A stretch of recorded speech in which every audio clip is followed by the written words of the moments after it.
There we go. Hey everybody, early in the morning here. Debo here, covering the second set of the Witch Doctor. Well, this one is a new set. The previous video was the Hell 2 set. The Hell 2 set basically got revamped. If you want to check that video out, I'm pretty sure I'll add in the annotations or something like that. But this is the new set.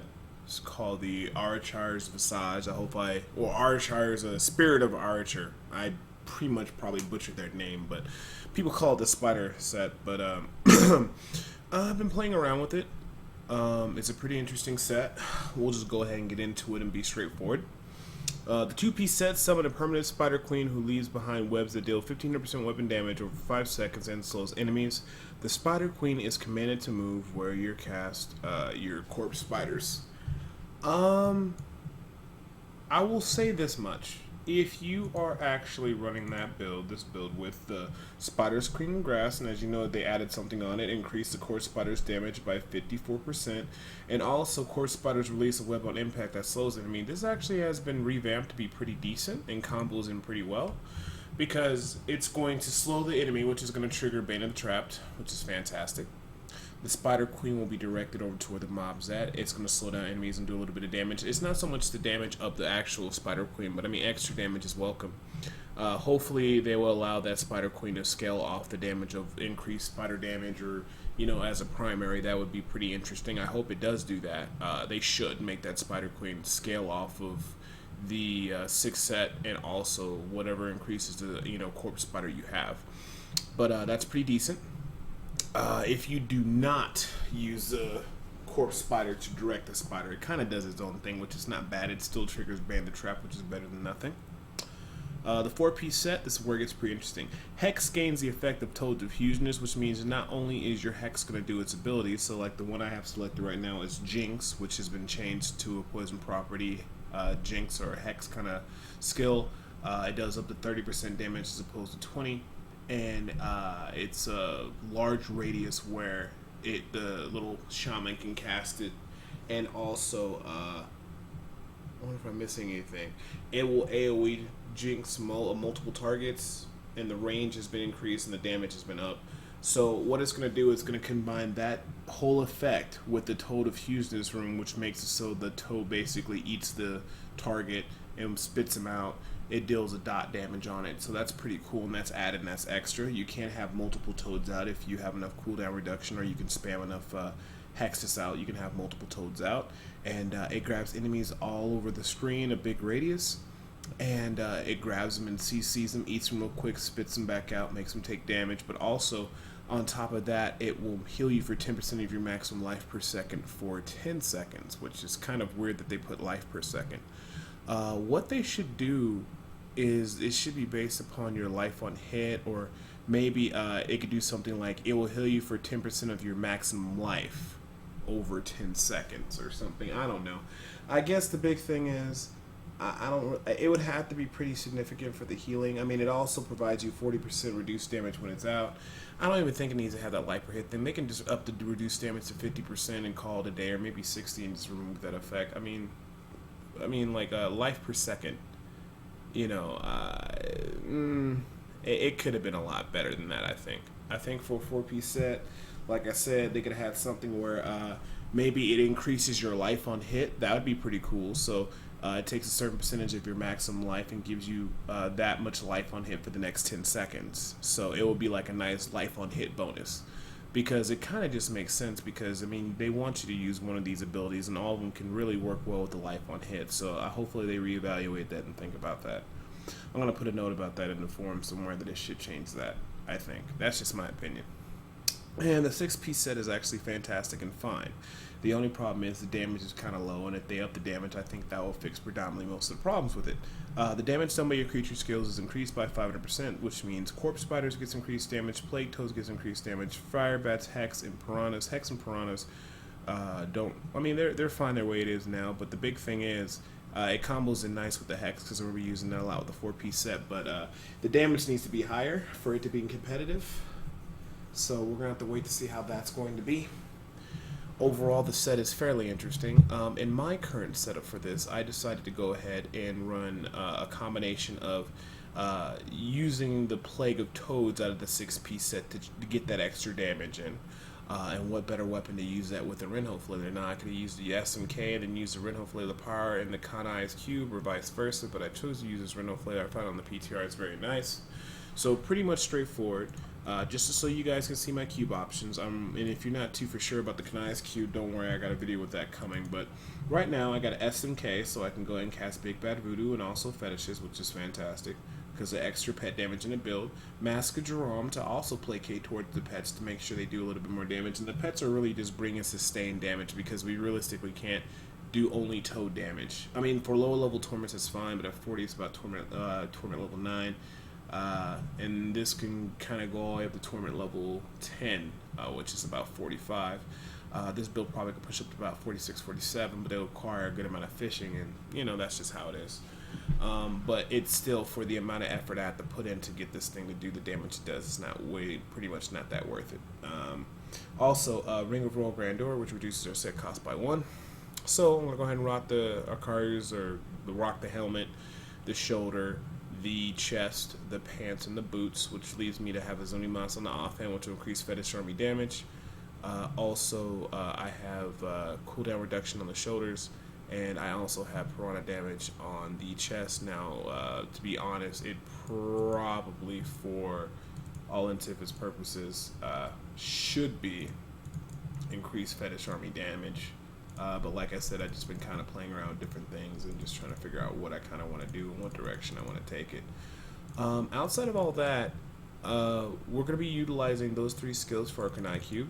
So we'll have the SMK, we'll have the Ring of Royal Grandeur, and we'll also have the... man, I forgot already. That's so bad of me. I've been playing all day. Mask of Jerome for the increased pet damage. So we're going to be getting a lot of damage out of the toads. There we go, we got it. And we're going to be getting a good amount of damage out of our fetishes. And the nice thing is we're actually able to run Tasker and Theo, and we're actually able to use Focus and Restraint. Now, for the gem choices, it's kind of up to you. If you want to lean more towards the toad damage like I did, then it's Simplicity Gem, so you get a little bit of life on hit, increase the toad damage by more. And you also can use Ban the Trap, which is overall great because we got a lot of slows. And also the Good Gawk of Swiftness, so you can spam more toads out, and you get a little bit more cooldown reduction.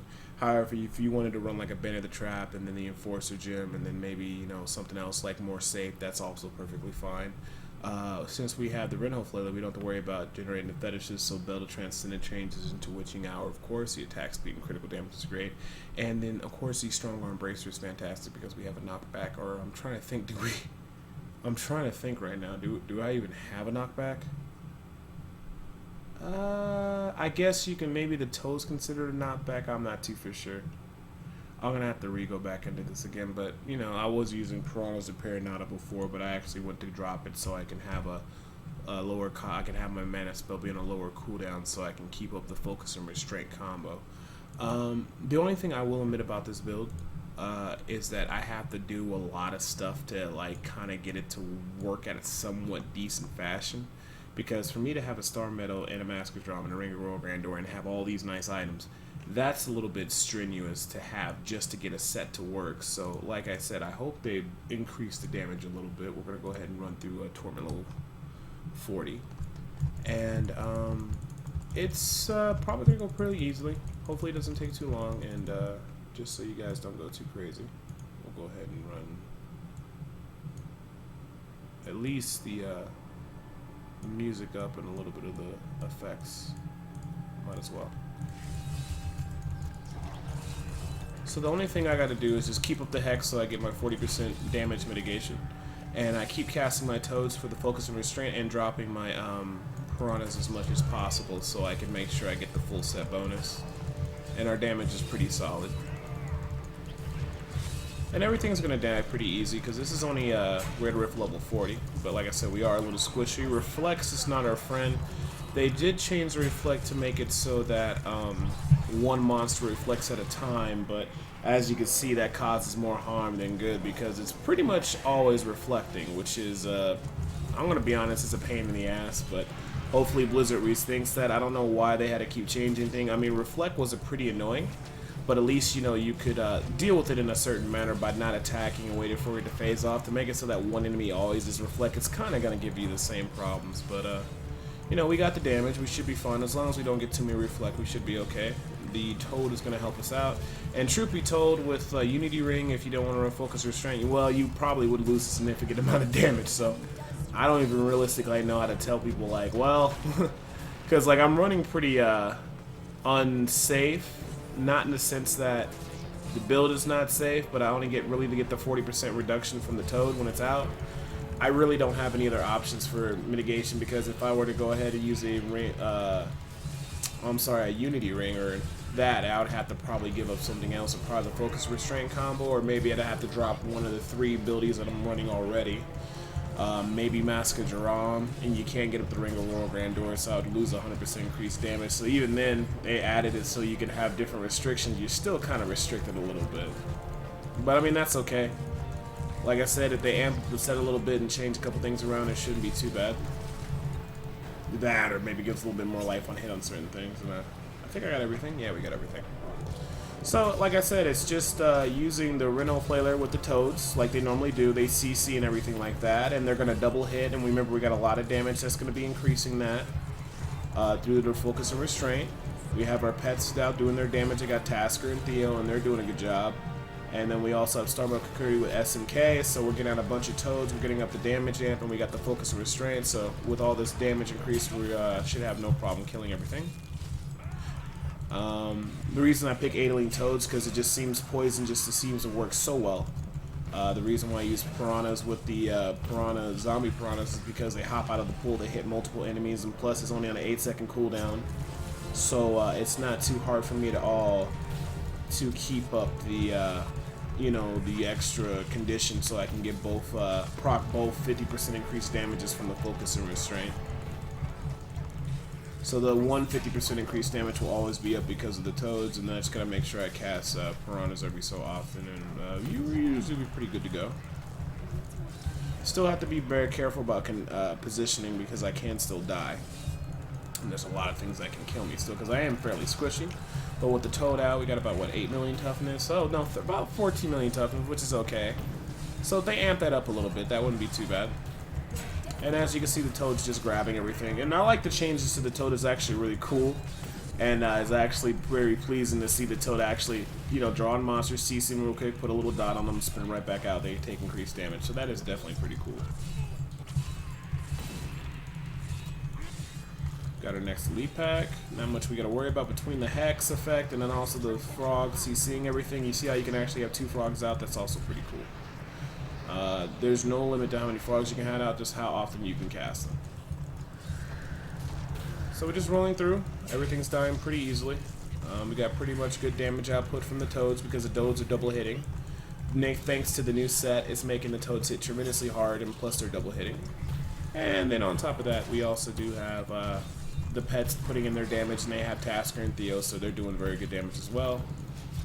Like I said, this build should be able to go up to 47, maybe even 50 if you fish, but you're gonna have to put in a good amount of effort, and you're gonna have the right gear, Focus and Restraint, but I still think it could be stand to be a little bit higher. But we'll have to wait and see.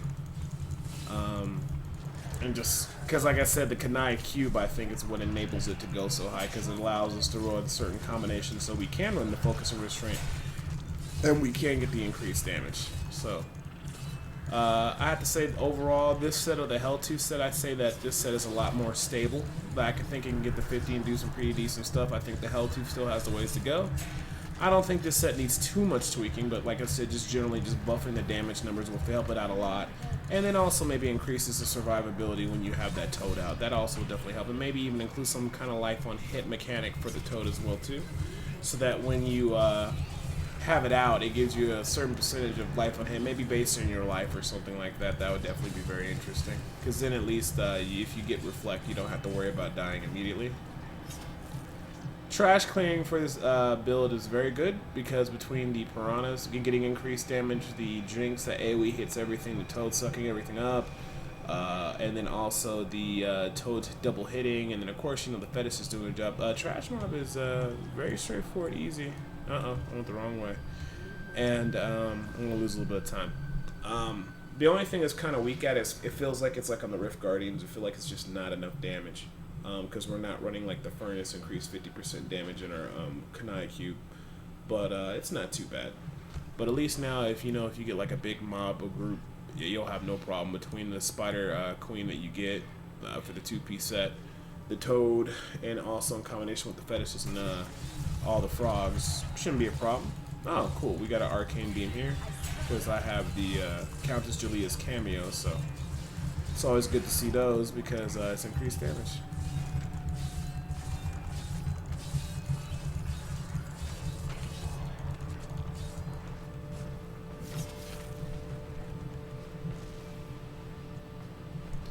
Conduit Pylon, these are kind of overpowered right now, but I heard they're going to go ahead and tone them back down because as you're about to see, they're just a little bit silly right now. I kind of personally think they should just get rid of it because they're always kind of tweaking around with it, and as you can see, it's in its current iteration, it's too silly right now. Maybe at higher levels it wouldn't be that bad, but still, like, it leaves, it's up for a very long time. And it also leaves a lot of potential for people just fishing for the rifts, especially since now in the greater rifts you don't actually have to try to farm keys to get them up to a certain level. Oh, took a damage hit right there, almost died, but luckily had the spirit walk up. So now we're automatically almost like at the end because of that good old conduit shrine. So again, hopefully they tone that down, but I don't think they will. I think they're gonna kind of keep it like that, and then people are gonna fish. But that's just my opinion. I hope they deal with it. But as you can see, the damage is there. It's pretty nice. It needs to be higher. And a little bit more, some more survival mechanics I think would definitely help out this build a lot more. But this is way better off than the Hell 2 set because this has potential. Whereas the Hell 2 set, it leaves a lot to be desired. I guess one thing I could try with the Hell 2 set is running a Focus and Restraint, but that build is very squishy without running any type of, crowd control effects or anything like that. So we'll just go ahead and head back to town. So you can kind of see how it looks just like a regular Red Hole Flailer build. The biggest thing about the set is it's increasing the damage of the toads, and they double hit, which is great. It has a giant toad that comes out that does the effects of your drinks and acts like a regular giant toad, which is cool because they revamped that. And it gives you 40% more reduction, and it gives you life on hit back. And then, of course, the 2-piece set buffs with the spider out. Not the greatest thing ever, but it's okay. Definitely opens up some options if you want to start running Red Hole Flailer or you want to run the Spider Queen's Grasp. Both of those will be fantastic to run because you will be able to utilize the toads, or you can utilize the spiders. The Fire Bats is actually okay, but I think when they up the damage, then Fire Bats would actually be pretty viable too. I like Fire Bats more with the Hell 2 set, but like I said, we're going to have to wait for a while to see how they're going to end up doing everything. And outside of all that, I think for Show You My Paths is Pierce the Veils, Grave Injustice, Fetish Sycophants, and, Spirit Vessel. Grave Injustice most importantly so I can get my resets and I can keep spamming out the toads and doing all that fantastic stuff. And then hopefully everything else makes pretty much sense. Outside of all that, we were running 59% critical chance and 500% critical damage, so that's pretty cool. And we did okay. I still think this set still has a good way to go in terms of fine-tuning everything. Because at the end of the day, I always tell people, why would you care about wearing this set and going pets when you can just simply just go Zunimasa, whether it be Carnival Zunimasa or Melee Zunimasa, and then just using the Kanai Cube to basically improve upon that build already with increased elite damage and other things that you can definitely use. So, I'll put my faith in Blizzard now. They did pretty good with the Zunimasa last set, but like I said, I can't lie. I was, like I said, a little disappointed with the Helltooth. This set is okay, and that's only because I'm rocking it with Focus and Restraint, and I got all those Kanai effects, or Cuba Kanai effects, so... hope you guys like this video. I got more videos to come out on PTR. You guys know me. I'll probably make a video on the cube next. And I'm just going to keep popping these out until everything's done with the PTR. And then at the end of the PTR, I'll write a nice long guide that covers everything. So this is one of the part of many of the series. So if you guys don't have time to check out everything on the PTR, just keep checking out the YouTube channel and the Twitch TV. I'll keep testing stuff. I know tomorrow I'm going to be testing Jade build with the new Kanai cube. So I'm looking forward to that. But as always, I appreciate you guys watching the video, and stop by Twitch TV and bug me anytime if you got any questions, and I hope you guys have a good day.